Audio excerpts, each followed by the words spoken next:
little story for you. So sit back and listen to the end.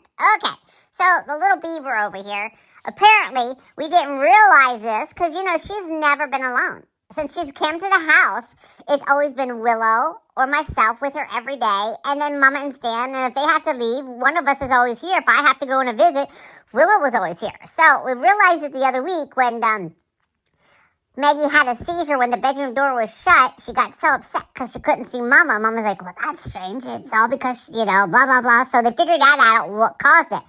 So fast forward, I had to go to a visit. I had to go to work and a pet therapy. And Mama's like, oh, my goodness, what am I going to do? It could be all day that the visit's going to go on. And what am I going to do with Maggie? So Miss Connie lives next door. And Miss Connie has, guess what kind of dog she has? You're never going to guess. Just take a guess. She has a Boston. She has a ginger Boston. His name is Oliver. And when Maggie sits up at the window and she's watching out all the time, she's stalking Oliver. She sees him and she barks at him. Every single day she barks at Oliver, all right? So Mama talked to Miss Connie and told her a situation. She's like, well, why don't you let Maggie come over and play with Oliver?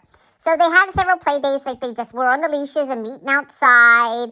And then Mama went over another day and took Oliver and Maggie for a walk. And then they went over to the house again another time. It was like a slow introduction because Mama's really paranoid about one of the dogs getting injured or anything, even though everybody's a sweetheart, but just things happen. So they did it the proper way of introduction. And now, guess what? Oliver and Maggie are like BFFs. Yeah. So it all worked out. Like when I had to go to the vets the other week, Maggie went over and hung out with Oliver and Miss Connie. And so it's great. But tomorrow I have to go back to the vets because my leg, I'm still limping and it didn't get any better. And Mama's like, no, we got to get to the bottom of this. So we have an appointment tomorrow and they're going to put me under anesthesia to go in and do testing on it. And Mama is not happy about that. But, hey, so think about me tomorrow morning. Send me some good vibes and prayers. But back to my story. So Mama's like, well, I can't take Maggie over to Miss Connie's because Miss Connie works tomorrow. And guess what? Oliver goes to work with Miss Connie. Yeah, how awesome is that? So they're not going to be around. So Mama said to Stan, listen, I have no other things I can do. You're going to have to take off because I'm going to be back and forth to the vets a couple times and I need you to watch Maggie. He goes, she could be home alone. Mama's like, oh, no, she can't. You know what happens when she gets stressed out. She has a seizure.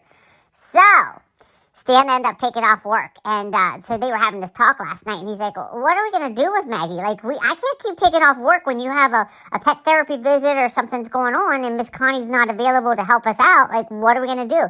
And Mom's like, she gets this little twinkle in her eye, and she's looking at him, and she's like, we could get Maggie a friend. And he's like, what do you mean a friend? And she's like, well, we could find a friend for Maggie, a four-legged friend. Oh, boy, you should have heard Stan. No. I don't know what they're going to do, but do you have any suggestions for us for Maggie and her separation, like when I have to go away and Mama has to take me? We need some suggestions.